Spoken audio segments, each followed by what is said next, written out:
I am a 22 years old female, have an older sister, 25 years old. My sister is very sensitive about everything.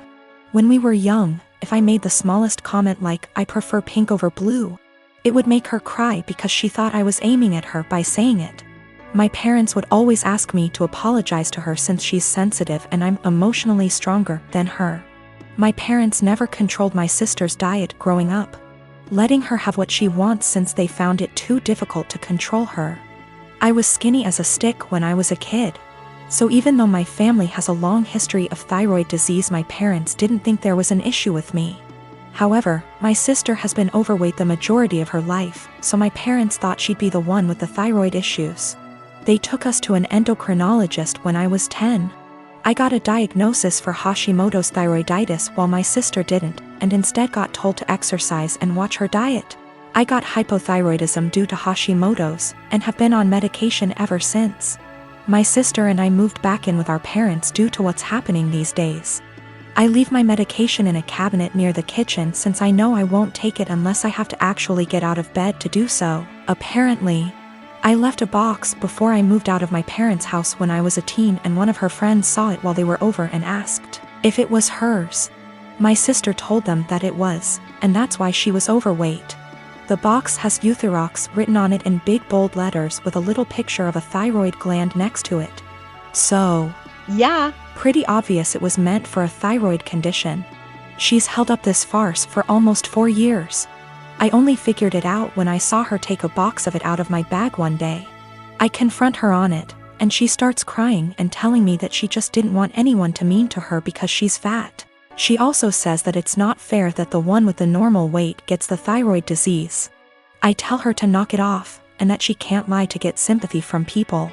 My parents talk to me later, and they say that I was too harsh calling her a liar and she probably needs a therapist or something, and the classic, I should apologize since I'm more mature. They even tell me that they were hoping that she was the one with the thyroid issues as a child, so that they could justify her weight gain. I ask them, so you wanted your daughter to be sick instead of admitting that it's your fault because you bought her McDonald's whenever she wanted it, and never made her exercise? Now they're mad at me too.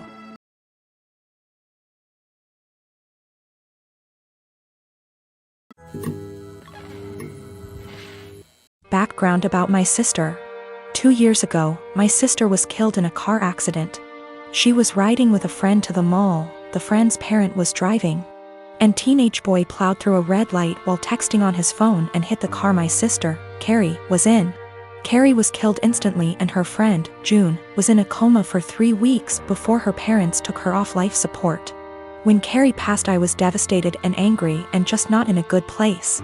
Carrie and I had been extremely close. Despite a 7-year age gap between us, we enjoyed a lot of the same shows, we went to concerts together. We volunteered together, and I took it upon myself to guide Carrie like any big sister would do. Our parents were extremely busy with work most days, and Carrie and I would often cook together and do crafts when we weren't too busy with school work. Carrie wanted to be a NICU nurse when she grew up, and I helped her find a volunteer position at a local hospital to help get her gain some experience being around patients.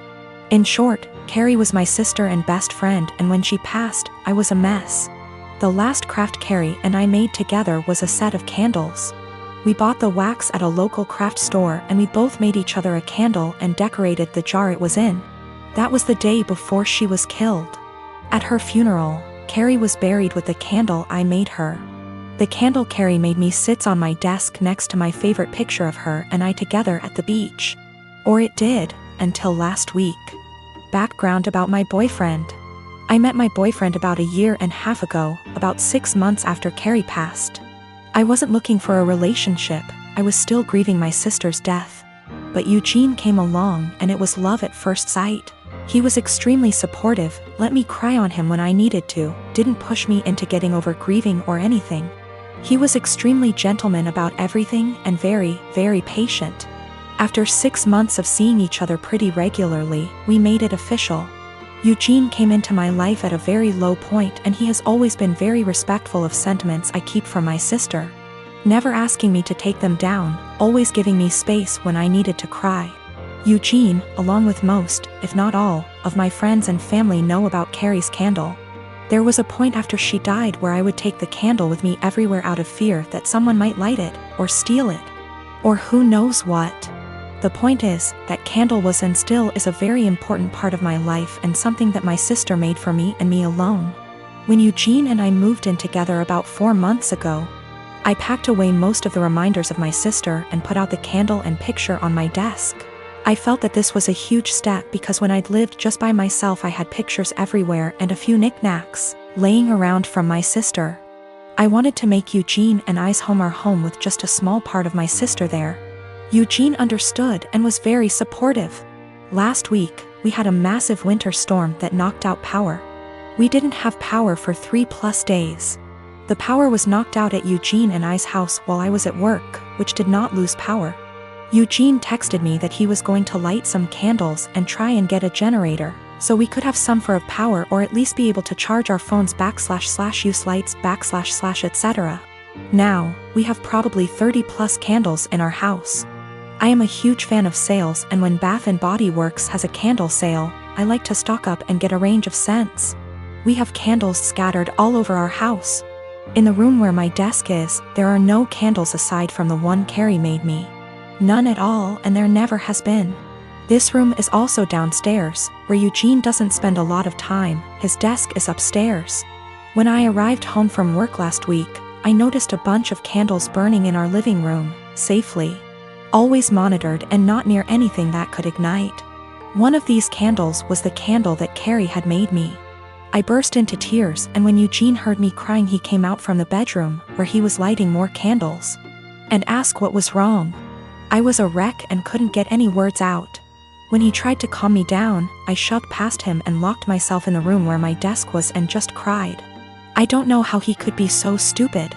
He knew, and I thought he understood how sentimental the candle was and how much I cherished having a candle that my now deceased sister had spent time making with me just a day before she was killed. I haven't been able to speak to Eugene since it happened, Tuesday of last week. He has tried to explain why he did it, because he needed candles to be able to see, but I just can't wrap my head around it. He hadn't gotten into the large candle stash I have upstairs right by the living room where Carrie's candle was, but went downstairs, out of the way to grab the most sentimental, cherished item I have. The candle was burning most of the day while I was at work and is now melted and pretty much gone. I do still have the jar it was in, but I can't look at it without bursting into tears. Eugene says it was an accident, but I just don't believe that. He said he was getting around to lighting the candle surplus we have upstairs, but just hadn't gotten there yet. After being home 6 hours alone with no power, I am heartbroken and feel like this is a major slap in the face. I feel disrespected. I feel like he disrespected my sister. I just don't know what to do. I don't feel like I can forgive him for this.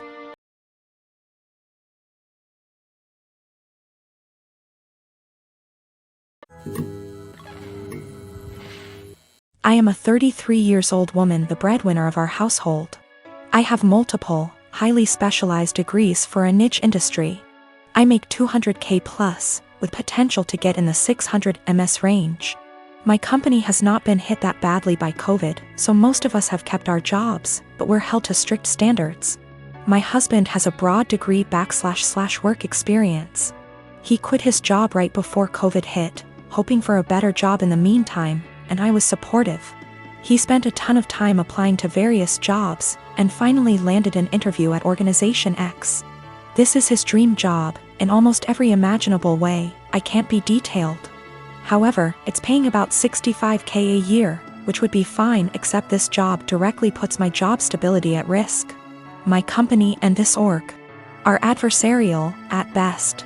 My field is extremely secretive, and if clients discovered my spouse was working for a competitor, I would be permanently tainted.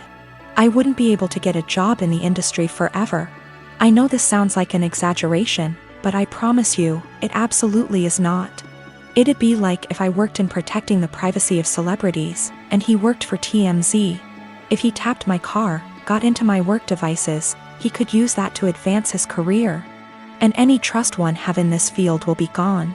Even if I trusted my husband not to do that, my clients and company don't. Worse, B//C my background is so specialized, this is the only field I can work in. I asked him to drop from consideration for this job, since if he got it, we'd lose my income. $65K a year cannot support us in this city. Plus, he does not have to work for this organization. Even if the job market is awful right now, his background gives him access to a wide range of jobs, but I only have this one niche field. He was extremely angry and said I was selfish and only cared about money. I told him that if he wanted to go back to school for an advanced degree or just be unemployed for a while, I would support him. But taking this job isn't possible. He continued the process behind my back and got the offer. He wants to accept it, B//C. He says his career needs to take priority and that I wasn't being a supportive wife. I feel so betrayed, and I've contacted all relevant higher-ups in my company to inform them. I notified them as soon as he got the interview. B//C. It's better coming from my email than from a background check. I told him he could decline the offer, W// me watching him physically decline it. Or he could accept the offer and move out immediately. I would pay for him to stay 2 weeks at a hotel, and we would begin divorce proceedings. My company is willing to take care of all of my legal fees. I feel awful. I still love him. I moved decisively, B//C. This was the best way to cut my losses, but it still hurts. He called me heartless and cold. It's true that I was prioritizing my career over his, but it felt like the only option at the time.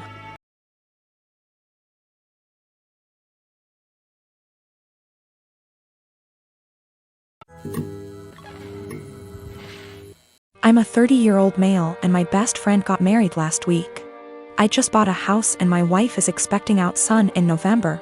So I let him know I was limited in what I could contribute financially, but did tell him I would try my best. So, I went to the bachelor party in Maine, I rented the tux, and paid for mine and my wife's dinner at the rehearsal dinner. I also had a gift of $300 that I was going to give them, but we will get to why I didn't give it to them. His now wife, then fiancé, texted me multiple times a day with updates fine. I didn't always respond and it got to the point where if I didn't respond at least once a day, I'd get a call from my buddy. I have a full-time job and am redoing some rooms in my house, so I'm busy. She texted me for the following reasons. 1. My wife was not allowed to talk about our pregnancy at all. She didn't want anyone to focus on that more than her, the bride. 2. She was not going to order special food for my wife, no one asked her to. My wife was fine with whatever she was going to be served. 3. I was not helping the groom enough, he had to help her with favors, seating charts and programs. So I had to help him with those things, according to her. She also said to get ready to help with thank you notes after the wedding. 4. She said if I was a true best man, I would offer to pay for the bar bill. I don't even know what that means. 5. She had to read to approve my speech before the rehearsal dinner and wanted to be included as much as my buddy. She told me to make up things if I had to. I was also not allowed to include anyone but the two of them and no inside jokes or stories about my buddy that didn't include her. 6. Her last text said to tell my wife to keep it together and not make a pregnancy scene during the wedding. Also, she wanted her to choose a dress that downplayed her pregnancy as much as possible. I was just so aggravated. I spoke to my friend to see if he could reason with her. He told me to just play ball on this one, it's her day, and to cut him a break. Because he'd be dealing with her nonsense for the rest of his life. I was annoyed but calmed down. The day of, all the bride and my buddy do is scold me, berate me and bark orders. I head down to the bar for a drink. The bride's mother is there and warns me not to get drunk because I've ruined her daughter's day enough. I didn't give them the card with the cash and in the speech. I used my friend's exact wording about having to deal with her nonsense for the rest of his life.